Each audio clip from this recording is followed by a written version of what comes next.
Listening to the One Man Show Network. Welcome to the MMA Fight Picks podcast with your host, Aaron Weinbaum.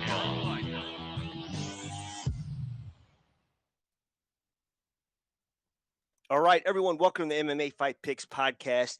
I am your host, Aaron Weinbaum. Tonight I have a very special guest. I'm super excited. My favorite guest I think I've ever had on for numerous reasons. Raging Al Iaquinta. How the hell are you, man? Oh, yeah. I'm doing good, man. I'm doing good.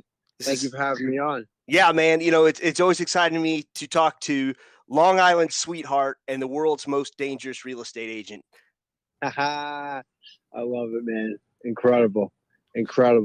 So, always a good time. Always a good time. And for those of you that don't know, you know, besides my boring verified Twitter account, I have a parody account, Iaquinta Realty, which for years had people fooled before people started tattling on me on Twitter and maybe basically admit it was a forgery and whatnot. And it's probably the most fun I've had on social media. I'll be honest with you, Al. Yeah, I think it's the most fun I've had. People, the stuff that you come up with is incredible, and people, they think it's me. So when they come up to me, you know, a couple times you've said some things to people and kind of like, not made fun of them, but kind of like made a joke about them or whatever, and they'll approach me about it, and I'll be like, nah, dude, that wasn't me.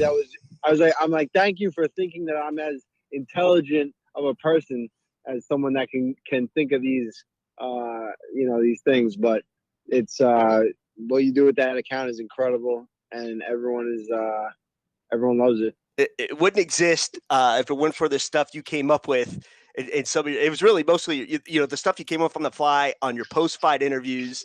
I mean, dude, you're a character in real life that everyone wants to know, you know, boo me, foreclose you, or I that's how I heard it anyways. I don't know. So, man, we got some news to drop before I pick fights, and I want to have Al on here first. And we're starting a podcast, man. Let's do it. Let's do it.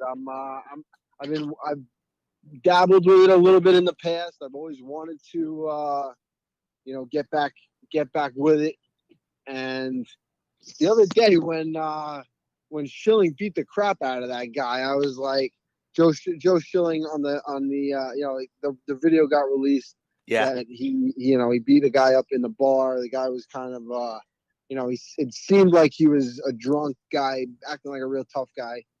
I would like to interview a guy like that. Like, what, we got to get in touch with this guy. Yes. We got to find this guy. We got to get this guy on the podcast.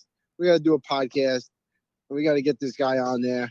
And I would rather do it with no other person than yourself, because I'm a fan of everything that you do, man. I'm a fan of all the Twitter accounts and everything, and it's I think we're gonna do some good stuff on there. Dude, that's awesome. I think we're gonna have a lot of fun. There's a lot of guests I can have on, and we can get them together. I think we can have some surprise guests for each other, and we could just have a blast, you know. And we've gotten a lot of people over the years on Twitter, and I think they'd like a chance to tell us maybe a little bit what they think of our shenanigans. Absolutely. Absolutely. Should we give everyone just a little bit of a preview of your intro song? Let's do it. All right. This is preview. Call Me Al podcast. Are you ready? So if you'll be my bodyguard, I can be your long lost pal. Well, I can call you Betty, and Betty, you can call me. You can call me Al. Call me Al. Awesome.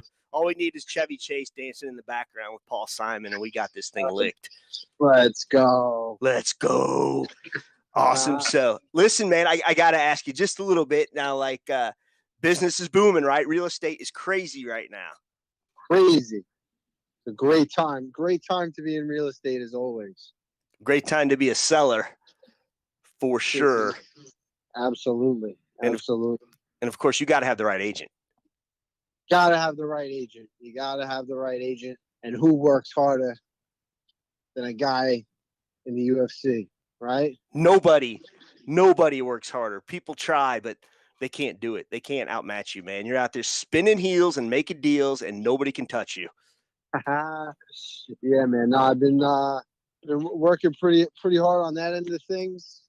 Definitely closing some deals, making some magic happen. It's a tough time for buyers, but you know, it's been when you work hard, you make it happen. You work with people that you care about. So I've been fortunate that I work with some great people, and I really care about them, and I really try to find them, buyer or seller, find them the best deal and make them happy.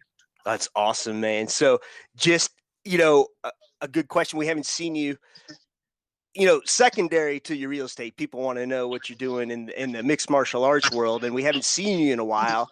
Are we working on coming back? We're working on it. I've had just a bunch of injuries, man. A lot of nagging stuff that it's just kind of thrown everything off. You get one little injury, and then it throws off your gait, and then it throws off your this, and then it throws off you that.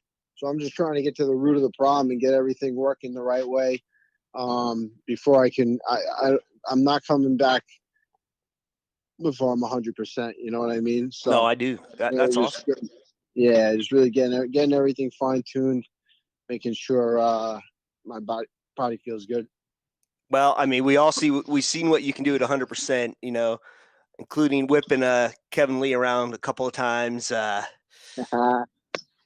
that whole landscape at 155 has changed. There is a lot going on, and the platform we're broadcasting this is HAPPS TV. So everyone watching us and the team want to drop by and say hi. So I just need to respond to them. Thank you, Pablo, for dropping by, and hopefully this is the platform you and I can bring audience members in. So it's really super easy to use, and we'll go over that.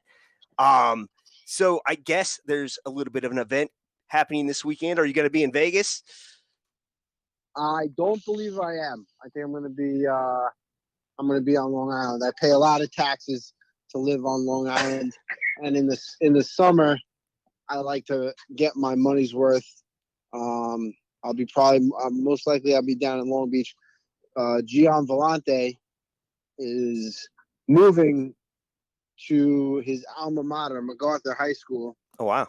And so he's selling his house down in Long Beach. We got it sold. Well, it's going to close within the next couple of weeks. He's going to have a little going away party. So we'll be watching the fights at his house, I think. That's awesome, man. I got to ask, were you the agent on the scene? I was the agent on the scene. Perfect. That's awesome. Selling side and buying side. The buying side was intense. It was he almost quit a few times. He almost quit on the stool. I said, Vellante, we got to push through this, man. We got a couple more rounds left. And he found a great house.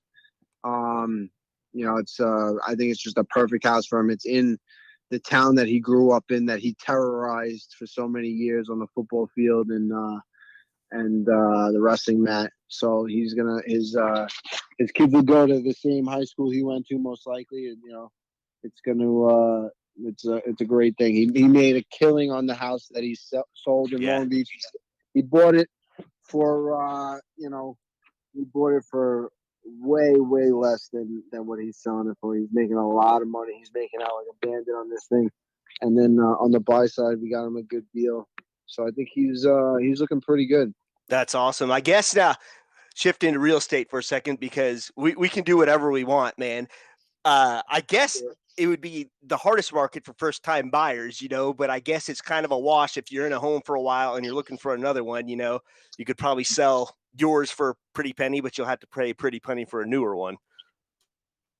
You got to be able to, you don't, the first-time home buyer is not bad because they don't have to sell anything. Right. Right now, if you're looking for a house and you want to kind of upgrade or even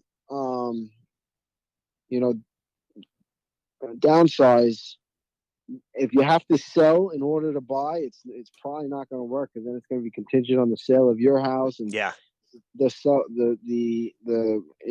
seller on your purchase side is not going to like that. So it's you really got to be able to have nothing to sell, 20% down or more, and even waiving the appraisal. If your house is listed at 700 and it goes all the way up to 750, Yeah. it gets bid all the way up to 750, that appraisal might only come in at 700, and then you're out 50 grand, or you got to renegotiate, or you got to put it back on the market. So a lot of people have been just the buyers have had to waive the appraisal, and they say, listen, we'll meet whatever, if it appraises only at 7, we'll put the extra 50 up in cash, and they're doing it that way. That's awesome. Yeah. That's Yeah, awesome, dude. I love real estate. It's not just a parody account for me, but I got lots of friends that do it. That's obviously why I know some of the lingo and make the jokes and whatnot. But I appreciate it. A little known fact is you took a look at my investment property before I bought it, so it worked out well. Absolutely, man. Absolutely. Not always. Yeah, man. Okay, so just real quick, I won't keep you around too long, because I know it's kind of late for you, and we kind of did this on short notice, and I very much appreciate that. But getting to this weekend's card, which is a sick card, by the way, your division has a big main event. What do you think? What do you think about this fight, that Conor and Dustin? It's not as nicey nice as it was last time. They're not exchanging whiskey and hot sauce and whatnot. It seems a little more serious this time around. I was thinking about it, and I was like, man, the last time this fight happened, I remembered, like Conor was being all nice and everything, but then, and now I'm like, man, I haven't really heard anything. Really, just that little voice note Conor put out saying he was getting pea head or whatever. I'm coming for you. I don't know, it's a little weird. But yeah, I think we're really gonna see this the next couple of days. The press conference, I think, tomorrow, the weigh-ins on Friday. So I think that's really where we're gonna see where Conor's at with this whole thing, and where he's gonna which kind of angle he's gonna play, or how he's gonna do it. But he's kind of got his back up against the wall, because and Dustin said it. He said, what is he going to be, like crazy Conor? The last time he was, undefeated in the UFC, coming on a tear, and he really had all the momentum behind him to talk all that crap and make it sound good. I don't know if he can do that now. He just got knocked out. You know what I mean? So. Yeah. I don't know if it's gonna, and I don't know if he wants to play that nice guy thing again, because we saw how that worked out last time. So it's gonna be interesting. It's gonna be really interesting. But I feel like it's a do or die situation for for Dustin, more than it is for Conor, because if Conor loses, there's still money fights out there for him, big fights. And Dustin would really kind of have to climb himself back into the mix, I think. Yeah, I could. It depends on how the fight goes, how it looks, I think. But this is a huge one for Conor. I mean, he loses 2 to Dustin. That's yeah. I don't know where big money fights. I mean, yeah, I guess he could then maybe do the Nate Diaz, but I don't think nothing has this at all. He'll always be a big draw, but to do those record breaking, to break his own records and do all that like he wants to do, I think he's got to win this one, and in devastating fashion, because that last fight didn't look great. I would like to see at 170 a Masvidal Conor fight. That interests me just a little bit. Two guys, really Masvidal is not the biggest welterweight in the world, but he's a pretty big lightweight. You know that, right? No, I mean, he's I think he's filling into 170 pretty good. Yeah. But yeah, I mean, he's definitely going to have a little bit of size on Conor, but that would be a cool fight. Definitely. 100%. I think that would be, that'd be a fun fight. Yeah, man. Listen, I am looking forward to our podcast. We're going to have some great guests. It's the Call Me Out podcast. It will be available everywhere podcasts can be found. I think we're going to be able to get this thing off the ground 2 weeks at the latest. What do you think? I'm with you, man. 2 weeks. Let's do it. Boom. Beautiful. Raging Al, unless you got anything else to say, I will let you off the hook, man. I know you got a busy schedule, and I'm sure you're grinding tomorrow. That's it, man. We're grinding. We got a big day.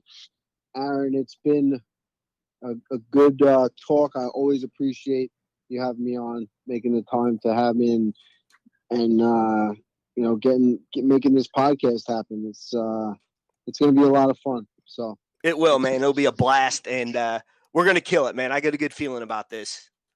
Awesome, buddy. Al, you're the fucking best. Thanks for coming on, buddy. Anytime. You got it. All right, buddy. Take care. Have a good one. All right. Raging Al, everyone. Is there anyone cooler than Raging Al? Woo! And I'm looking forward to the Call Me Al podcast, and we're going to kill it. So for those of you joining and want to pick some fights, the purists, we're going to do it right now. So the way you can do it, you can reply to me on Twitter, Facebook, YouTube, wherever this thing is blowing up. The best way is HAPPS. And if you want to join in and help me pick fights on HAPPS, we're gonna do it right now. And I appreciate all the viewers forever. Already. I wish some of you would have said hi. Al surely would have responded, but what a guy! Did we just become best friends? Yep. All right, let's get to the fights taking place in Vegas, man. Which I believe in the past was International Fight Week. But I haven't heard much about that. But apparently, Vegas is reopened. And I was just there. It is reopened, and it is packed. I can't imagine what it's going to be like this weekend. But it was crazy when I was there. And that was, I guess it would be 3 weeks ago. It was for my daughter's 21st birthday, my sister's 30th birthday, my stepmom's 60th birthday. And what better way to celebrate than to party in Vegas? So we're going to talk about the party that's happening at UFC 264, baby. Going down to the bottom of the card, Jennifer Maia versus Jessica I. I'm not really sure why this is down so low. You know, both these girls just contended not so long ago for the belt, namely Jennifer Maia, who just fought for the belt in against Valentina Shevchenko at flyweight, of course. In November of last year, lost a decision. So she did make it all the way to a decision. Before that, she beats Joanne Calder, but loses to Caitlin Chukagian. So really interesting. I mean, that just kind of shows you how sparse the landscape is at flyweight. I mean, it's Valentina Shevchenko and then everyone else. You know what I'm saying? Well, gosh, all of a sudden, Jessica I has lost 4 in a row. She hasn't won since Vivian Araujo back in 2019. So she has losses to Cynthia Calvillo, Amanda Llewellyn, Joanne Calderwood, and Lyman McFarlane. So that was just last March. And I think there was, I'm sorry, that was a grappling bout. My bad. Two of those were grappling bouts. Okay. So this is what happens when I don't wear my glasses, people.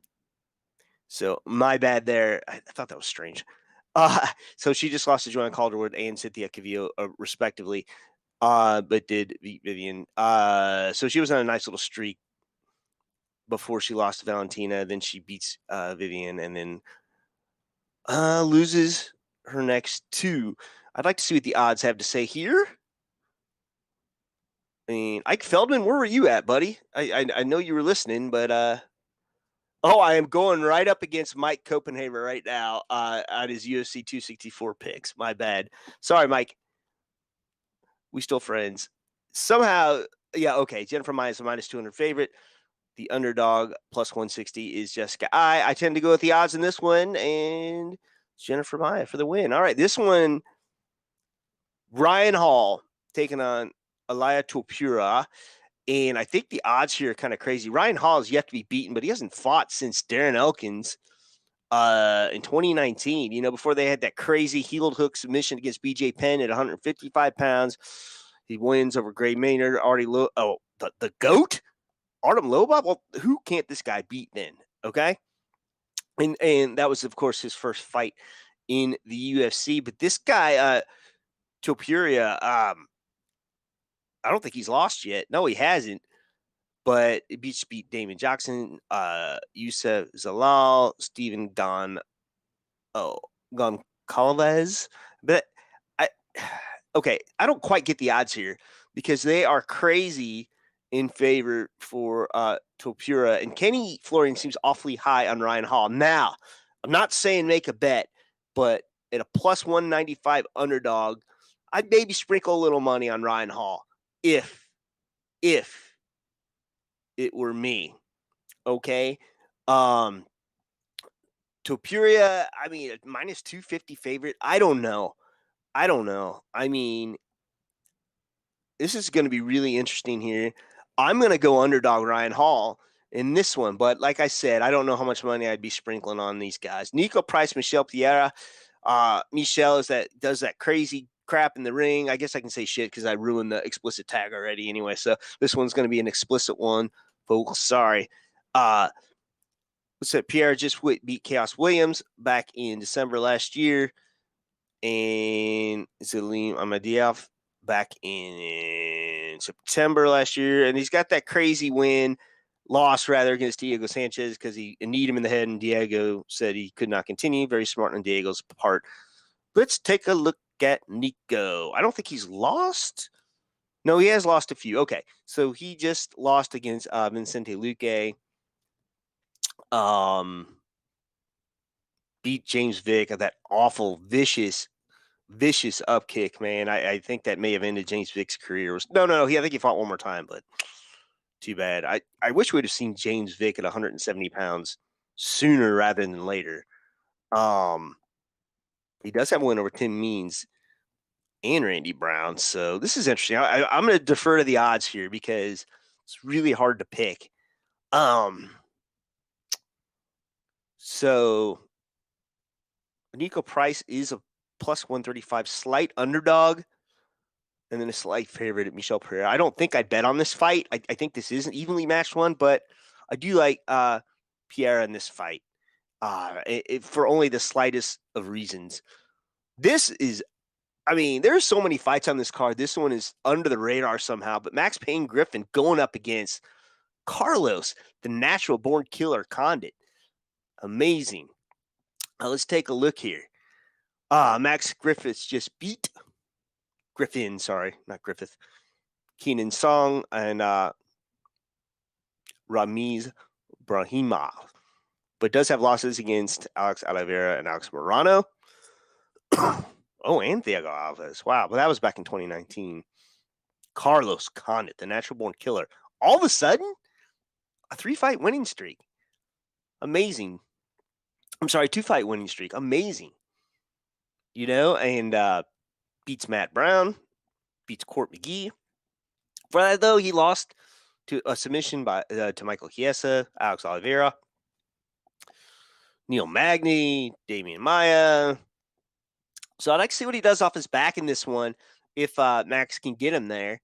Curious to see what the odds have to say here. Ooh, Max Griffin a minus 190 favorite. Carlos Condit a plus 150 underdog. I like. I do like. Yeah, gosh darn it. This is one of those ones I'm going back and forth on, but I like the favorite in this one, Max Payne Griffin rather, and I do hope Carlos Condit does pull it off. So I'm telling Pablo here from HAPPS, thanks for stopping by with a professional MMA fighter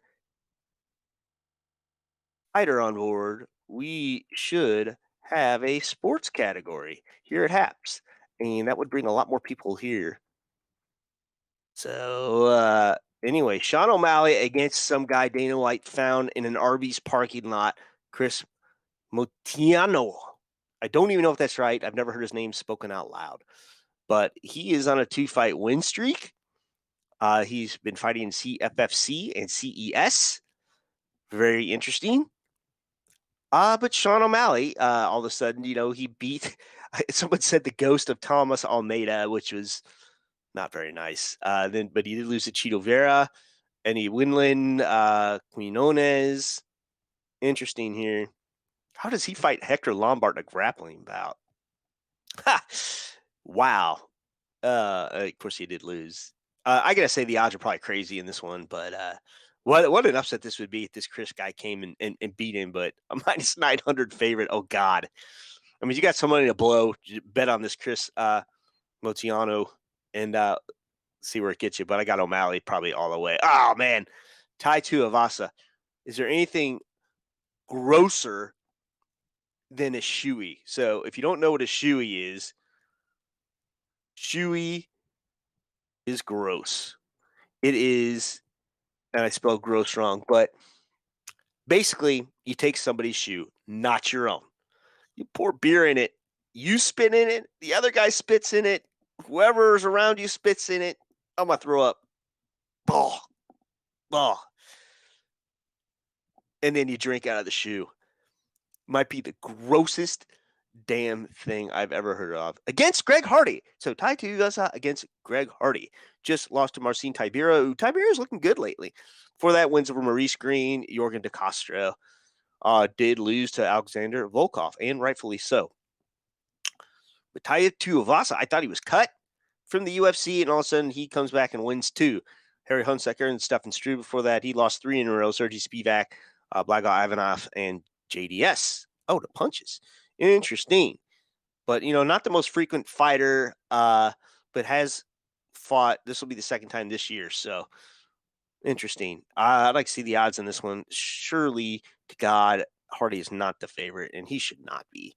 Yeah, slight favorite, Tai Tuivasa, minus 135. I like that. I think Ty's going to win. And like I said, the odds are always so tight in these UFC pay-per-views, and we shall see. Gilbert Burns, co-main event of the evening, taking on Stephen Wonderboy Thompson. Now, Stephen Thompson, I'm sorry, Gilbert Burns first, did just lose to the champ, Kamaru Usman. Before that, he was on a little bit of a 2-fight tear there. Tyrone Woodley, Damian Maia. Didn't finish Tyrone Woodley, did finish Damian Maia in the first round.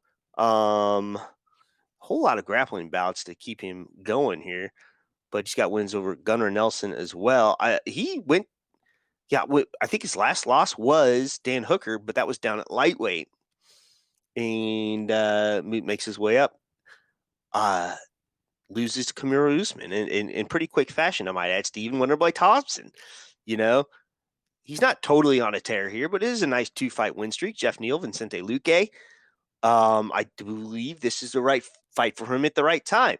And if he does win this fight, he should probably challenge for the belt after Colby Covington. But his 2 losses, I mean, it was a decision loss to Till, and I believe Till missed weight in that fight. That was 2018. And just a nice punch that anyone could get caught with by Anthony Pettis back in 2019. So, interesting. Let's see what the odds have to say. Oh, wow. Burns is the dog at plus 135, and Wonderboy's the favorite at minus 170, and I think that is right. Okay, Poirier, Conor, the main event of the evening. Well, kids, let's see. Let's see what's up. And I'd like to know if this is working out on Twitter or not. So it was hilarious. My son was just messaging me about golf equipment while I was trying to do this. Okay, interesting. Okay, so I'll have to rely on the Hapsy people. Main event of the evening, kids. All right, are you ready? Conor, Poirier, part 3. Like I said with Iaquinta, not so nicey nice. There is no hot sauce and whiskey being exchanged this time. I think And like I said, a creepy message from Conor McGregor. Let's hear this message. I think I can get to it here. I want to hear the creepy message from Conor McGregor to Poirier. Okay, so I want to listen. Let's listen, shall we? Oh, Donald Trump is suing everyone today. How about that? He actually is doing the suing today, huh? Conor McGregor. Okay, let's see. So there was a weird voice thing.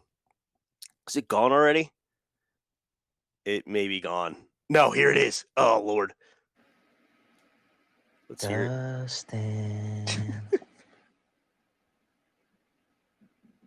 P-head. P-head. Is that what he's I'm saying? coming for you, P-head. He is saying P-head. Silly hillbilly. City hillbilly or city hillbilly, but P-head? I mean, poopy head would have made more sense. Is that going to shift the odds in anybody's favor? I don't think so. Okay. Let's see here. Conor McGregor, Dan Hooker. Those are Dustin's 2 most recent wins. He hasn't lost a fight since 2017, except for the great Khabib Nurmagomedov. Beats him. He made it all the way to the 3rd round, not the 5th round, like the great ally Iaquinta. Conor McGregor, though, not so much of a stellar record. I mean, we think of him as being a world beater, but he hasn't won an MMA fight since Donald Cerrone back in 2020, and that was at welterweight. And Donald, not at his best form these days, okay? Before that, he loses to Khabib Nurmagomedov, before beating Eddie Alvarez, but he hadn't beat Eddie Alvarez since 2016 for the belt. So interesting here. And it's hard to believe we're coming up on 5 years now. 5 years since Conor and Nate Diaz fought. You're on steroids. You're all on steroids. All right. Let's see what the odds have to say, because I really don't know. I have not checked. Okay. Let me refresh them just to make sure, because I think it's about even. Yeah, minus 120 even, plus 100 for Conor. I would imagine that's kind of one of those things you don't go to the pay or the betting window until closer to this fight, because I have a feeling more money will probably come in on Conor, making Dustin a little more of an attractive underdog here at the end. So interesting. Both these guys 32 years old. That's crazy, because they got a lot of miles on them, and that's it. So that's all I got. So unless you all have something to say. Oh, I live in Vegas. Bo Adams. And when a UFC fight featuring Conor, it gets nuts. Well, thank you so much for coming by, man. I was just in Vegas a few weeks ago. Vegas was nuts. Anyways, I mean, it was packed. You just had to be kind of patient. And I guess I don't know. It was a good time, though, man. And I enjoyed it. I forgot I still had Iaquinta's Twitter info on my thing. This is what I needed. I need a producer of my own here. So I think Alan, I may start with video first before the Call Me Out podcast, which is coming to you soon. We're going to be available everywhere podcasts are. But thank you, Bo Adams, for commenting there. And I think we're going to let her go here. And so until next time, I'll be picking fights again. Enjoy the fights this weekend. Don't drink and drive. And wherever you are, remember to hit subscribe. And, just a definite reminder there. Bo Adams, thank you so much for the compliment. He says, good show. So just remember, wherever you are, hit subscribe, and boom. The Call Me Out podcast is coming soon. It's an honor for me to be producing that. So until next time, like I said, shalom. Please remember to support the podcast by visiting the affiliate links on AaronSaysWhat.com.